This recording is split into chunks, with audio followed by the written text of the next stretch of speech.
Good morning.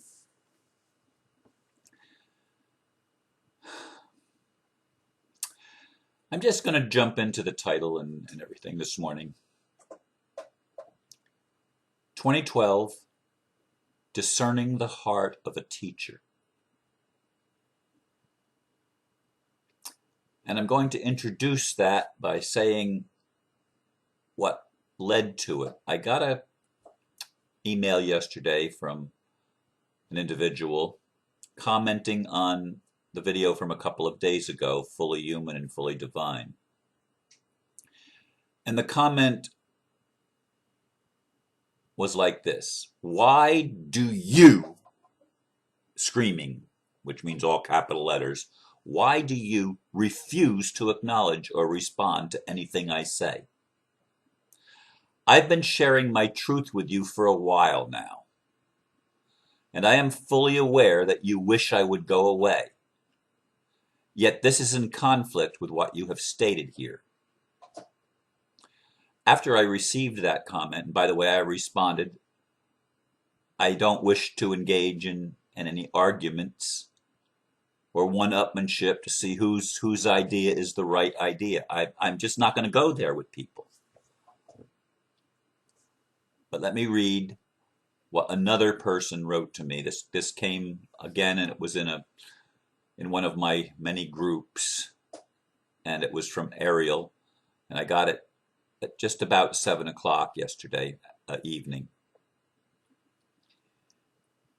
And it went like this: for all of you that are looking for teachers, mentors to guide your spiritual journey, keep this in mind. A true teacher will build you up, not tear you down. A true teacher will point out your mistakes as lessons learned, not make you feel stupid. A true teacher doesn't pretend to know it all and will say, I don't know. A true teacher will be humble and not brag about how advanced they are or point out your shortcomings. If you meet anyone that calls themself a teacher and displays any of these other negative traits, be wary and steer clear. That's good advice, by the way. When I was younger, I studied a lot. I learned everything that I could. And when I would interact with people, I would often try to reveal how much I know. And when people asked for advice, I was not shy on giving it. I mean, it was an honor for my ego to be able to tell somebody what I thought they should do or not do. As I grew older and hopefully wiser, I realized that, but the way that I realized it is not so much recognizing my own error in what was happening with me, but when I would meet people that I somehow thought were more advanced than I was, I would go to them so that they could tell me what was wrong with me, because I was very insecure in my own knowledge and in my own experience, in my own being. And I would ask them to, as I said, tell me what's wrong with me. What am I doing wrong? And inevitably, my would-be guru that I made a guru, and they were many times only too happy to play that role, I'd have encounters with them, and I'd come out feeling like crap. I mean, like I had the shit knocked out of me. I wasn't built up. I was torn down and questioned myself even further. And it dawned on me finally the game that was going on here. I realized first of all, that I brought that person into my life to show me something. But what they were showing me is an indirect image of me, how I had behaved with others who they thought I would be their teacher. They were looking to me as if I was the one that had the answers for them. And I couldn't see it when I was doing it to others. I couldn't see that until somebody did it to me, until enough people did it to me that I finally got the message. And it takes me a while.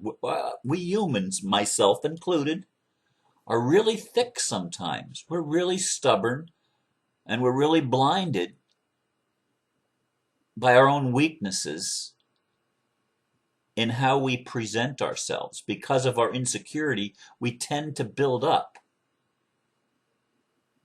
what we want to believe about ourselves, but don't. And when we do that, we're not being authentic. We're not being genuine. And it takes a while to get that lesson. At least it did for me. I mean, I did not get that right away early on in my spiritual experience. Sometimes I still fall back in to the old ways, although I'm much more aware, much more cognizant of the potentials of falling back into these things, so it doesn't happen as much anymore. I get lots of people, believe me, on a regular basis that want me to give them guidance in their life. And I talk to some of them on the phone, and sometimes I send emails, but I prefer actually phone calls because it's faster than trying to figure out what to write, and I don't have time to write. So even if the phone call takes longer in actual time, it's a dialogue, so that there can be an energetic reading, and you don't get that by responding to emails. And some people write extremely long stories, and I don't respond to them all. But this person that asked, why do you refuse to acknowledge and respond to anything I say? You'd be surprised. Maybe you wouldn't. Depends on where you are. But there are so many people over the course of the time that I've been doing these videos that try to teach me where I'm wrong. They want to expose my errors to me, and in some cases to others, and they post comments. I leave them on. I leave them on my Facebook page and on my YouTube channel page. Yeah, I don't remove them. And all they're trying to do is show how smart they are, how much they know, and most especially, they think that their teaching the teaching gift that they have is to correct other people's errors, exposing where people are wrong. Now, we all do that. I do that on the daily videos. I expose things, but it's an indirect thing. I'm not coming after any individual when I do these videos. I'm putting it out there, my experience, the things that I've learned, my opinions. I'm putting it out there for anybody that wants to take it. I don't deal with people individually with as much authority as I may in a presentation before the camera. In fact, when people ask me what they should do, I inevitably will go, what does your heart say? Or I'll ask questions. And how do you feel about that? It's not trying to make somebody wrong. That's not how good teaching takes place. Good teaching takes place when you interact so with another person, another individual, that he or she has their own aha moments and sees the answer that was inside of them all along. A good teacher is one that teaches the student that they don't need the teacher. Now that may sound contradictory. Why would the student not need the teacher? Obviously, they feel that they don't have the answers, and that's why they're going to the teacher.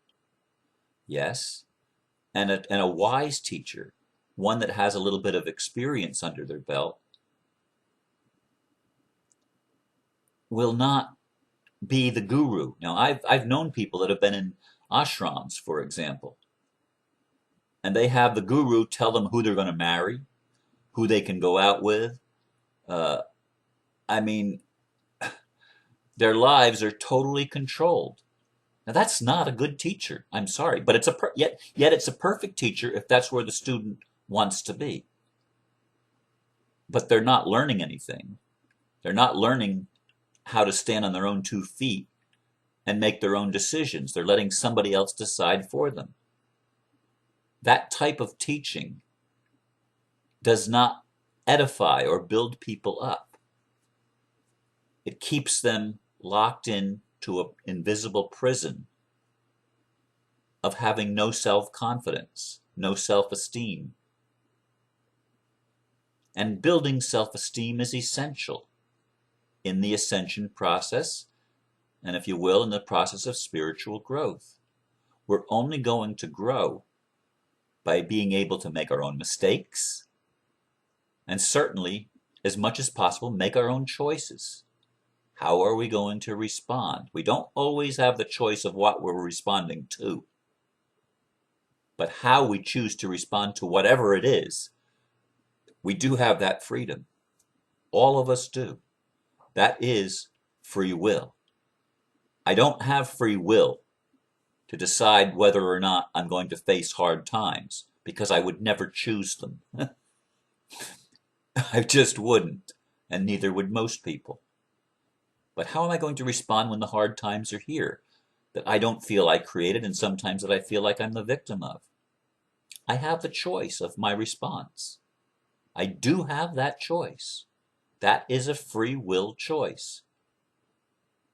I'm often going to respond by the things that I've learned, the things that I've experienced, how high the fear quotient is, how high the faith quotient is.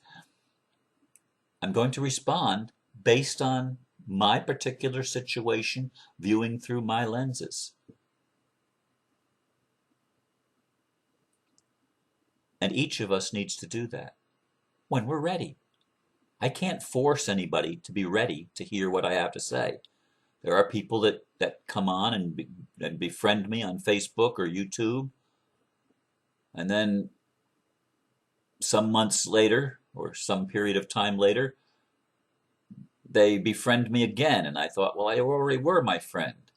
Well, obviously they unfriended me and then came back, because I speak from my heart. I am authentic with you, and I choose to be that way because it's the truth. I don't have all the answers, and I don't claim to. Do I speak passionately about some things? Absolutely I do. When I talked yesterday about God, I can't remember exactly what it was, but one person wrote that God is a tyrant, and it's citing all the bad things that happen in the world, the Palestinians, and I get it. I get it. People think that God is supposed to fix everything. That's not what God does. What God does is allows us to learn our lessons, to come to ourselves, and to make new choices.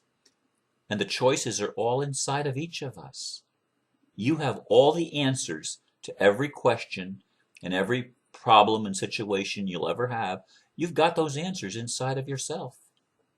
We all do, but we don't know that we do. I've been there, like I said. I've gone to certain people that I've seen as so gifted, and I've wanted them to fix me. But nobody can fix anybody else. You see, it's an individual path. We have to find the Christ within each of ourselves, the Buddha within each of ourselves, whatever we want to name the divine. We need to find that prophet that's in us, that seer that's in us, that lover that's in us. It's all inside of each of us. And that's what this whole life that we've lived in this dualistic world, where we get to dance between opposites or duel with them. The whole thing is about knowing ourselves, going within and finding the kingdom of heaven that's within us, the Garden of Eden that's within us, the Golgotha that's within us. It's all within each of us. We are perfect microcosms of the macrocosm. We are perfect replicas of the divine nature and the human nature of creation, which is all God, because God is all that is. But God does not control us. That's what I was trying to say yesterday. There is no divine dictator. There's a divine presenter who allows you, he presents you the opportunity to learn for yourself the result of your choices, and ultimately to come to the realization of who you are. And we're doing that in 2012 on a massive scale that's never been done before. As more and more people wake up and humble themselves, and yet in the humbling of themselves, and humbling yourself doesn't say I'm broken, fix me. Humbling yourself is saying I don't know, being an agnostic, if you will. I don't have all the answers, but I'm willing to listen and I'm willing to learn, but I'm not willing to be told. And I won't go there with people that come across as arrogant. I'm sorry. I've dealt with that in my life. I've seen that even in my own self. And I don't want to go there. I don't want to put my energy there. So if you're trying to convince me of something and I'm not responding, this is the reason why. And I won't respond. I have no desire to waste my energy on this game of which one of us is right. Believe whatever you want to believe. I don't care. But don't try to convince me that I'm wrong, because I will naturally not go there with you. I've done that too many times and it doesn't produce good fruit. It doesn't ever end well. So I've explained to you today a little bit about discerning the heart of a teacher. And for those of you that are ready to hear, you will hear. We all draw to ourselves the teacher that we need when we need that teacher. We'll draw those lessons. And they come in many forms. But when you're ready to hear, you will hear what is necessary. So I leave you with these thoughts this morning, and I thank you so much once again for spending time with me and listening to me share from my heart. I really do appreciate that. Thank you. Namaste.